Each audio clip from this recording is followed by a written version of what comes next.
Deputies charged a man with murder after they said he fired a gun towards the ceiling of his apartment, hitting a woman in the unit above him.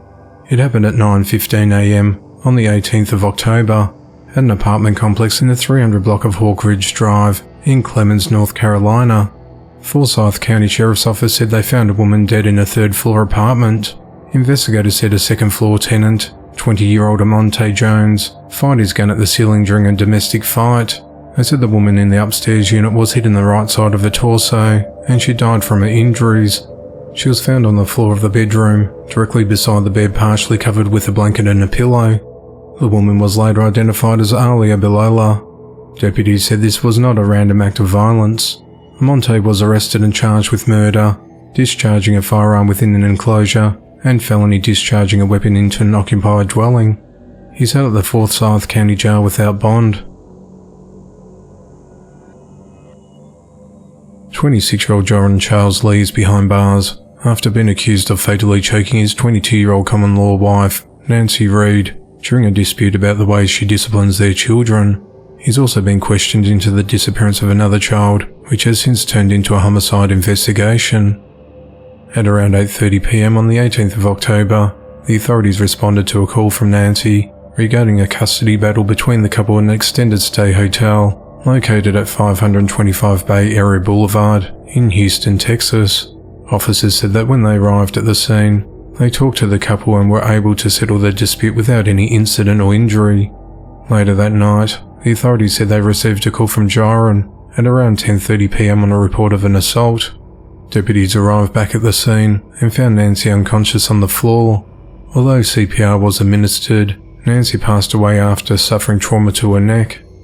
Joran told investigators that he put Nancy into a chokehold after she attempted to choke their 3-year-old child. He said that she tried to choke him as well, but he tucked his head and prevented her from grabbing him. He then held the victim's arm from behind and put her into a chokehold. He said that she began to get free from him, so he wrestled her to the floor and wrapped his legs around her while also having his arms around her neck. He held her in this position until she became unresponsive. At that point, he called 911, he said. A 1-year-old and a 3-year-old girl who were at the home at the time were reportedly not injured. Child Protective Services took the girls into their care as officials tried to place them into custody of family members, the authorities said. Joran is accused of intentionally committing an act dangerous to human life, namely impeding the normal breathing and circulation of blood by using his arms to apply pressure to the woman's neck.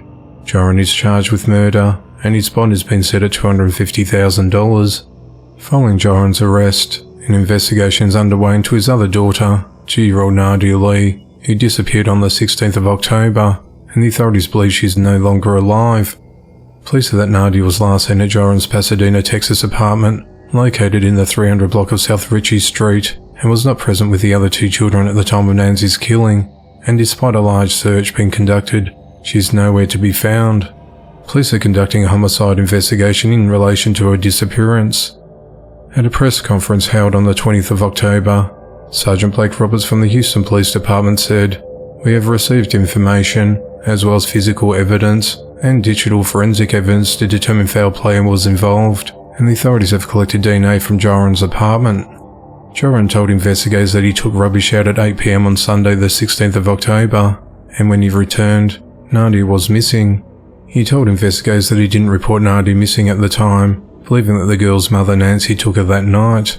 The authorities are saying that Joran is no longer cooperating with investigators and has stopped sharing information with them. Blake said that Joran may face further charges relating to Nadia's disappearance. The investigation into the matter continues.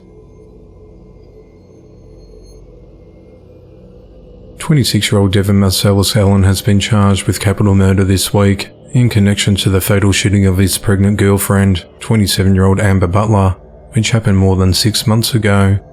At around 9:35 a.m. on the 8th of April this year, the authorities responded to the 3600 block of Willow Bend Boulevard in Houston, Texas on reports of a person down. When officers arrived at the scene, they found Amber unresponsive in the driver's seat of a white Chevrolet Malibu, parked in the main lane of traffic with its engine still running. She suffered a gunshot wound to her head and was later pronounced dead at the scene by paramedics. Amber was 9 months pregnant with Devin's unborn child, who also died from the shooting. Anonymous tips helped investigators identify Devon as a suspect. On the night of the 19th of October, he was taken into custody without incident and charged in the case. When Devon was arrested, he was out on bond on 4 separate charges ranging from drug possession to unlawful carrying of weapons. He's held on a $1 million bond. A man and 2 children are dead following a murder-suicide in Shreveport, Louisiana earlier this week. According to authorities, a domestic disturbance involving a man and woman occurred at 8 p.m. on the 18th of October at a mobile home located along Clug Pines Road. The woman was injured, and the man involved then took the 2 children away from the home by force and then drove them to Bill Cockrell Metro Park and Pines Road, about a mile away.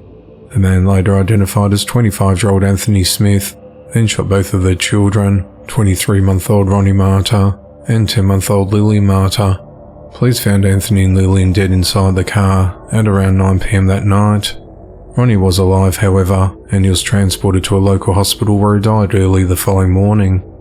The coroner's office said that both children died from a gunshot wound to the head. The authorities said that Anthony and the woman were known to each other, but did not comment on the relationship.